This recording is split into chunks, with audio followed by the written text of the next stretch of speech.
University of Oklahoma donors have ceased their payments to the institution, citing far-left biases and agendas, according to multiple contributors who spoke with us. "I'm not happy with where they're headed," a neurosurgeon named Christopher Boxell said about the university's medical school. "The diversity, equity and inclusion agenda, I think, is better named DEI for Day, because I think that's what's going to happen because of it." The University Medical School created a diversity alliance to ensure equity was incorporated at every level and aspect of the institution. "We all should be looking at his best qualified. I don't care which race they're from. If they're best qualified, that's who should be there," he said. "Do you want that person who is at the top of the class, or do you want the person at the bottom of the class?" A lot of patients don't ever ask those questions. They say, "Well, they graduated medical school, they're a doctor." Dr. Boxell was concerned that the medical school at the university has strayed from picking the best and brightest to incorporating woke agenda into its recruitment and how that would impact patient care down the line. "I was really very disturbed," the doctor, who said he donated about $250,000 to Oklahoma University and its medical school, added. Dr. Boxell also took issue with the university using its funds for a drag queen event, a sentiment shared by another donor who spoke with us. The university paid $18,000 to host its annual drag show, which a GOP lawmaker said showed a perverted agenda.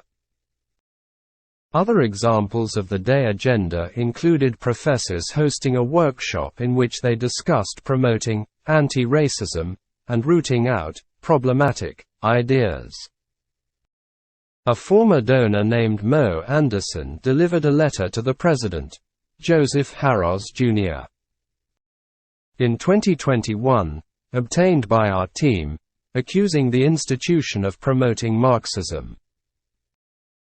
OU has embedded a Marxist-derived worldview in its colleges via so-called diversity, equity, and inclusion day programs that foster racial and social division. OU's day efforts produce the opposite of diversity and inclusion. Mainstream Oklahomans know they will now be labeled privileged individuals regardless of life circumstances, meaning OU is not a welcoming place for all students. As a proud Oklahoman, I cannot support the deliberate destruction of our state's future.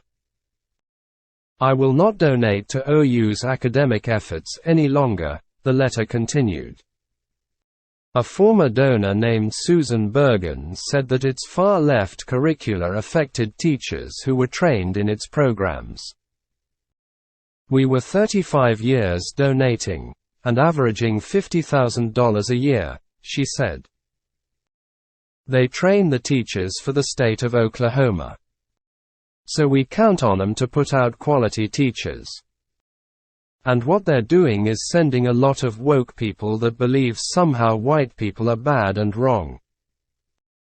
In 2020, the university launched a mandatory course called Managing Bias, which addressed racial identities, power and privilege, according to the announcement. "I think that everybody ought to be treated with respect and that we ought to spread love and kindness," said John Brock, who says he donated about $2 million to the university over the years. Brock served in the U.S. Army Artillery in Korea from 1953 to 1955 and began his career in the oil business with Shell Oil Company in 1955.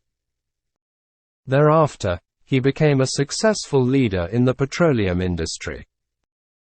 And they have a requirement that you go to a 3-hour class to graduate.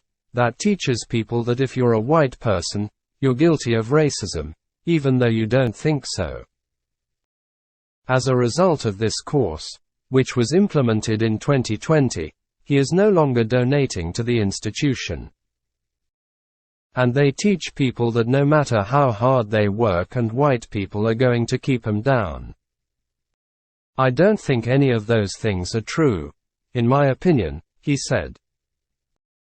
You know, I think they call it wokeness. That's the whole problem. In the first place, they don't want people to think for themselves, anyhow. So I think, even if the course was not harmful, which I think it is, I think it was not necessary, he added.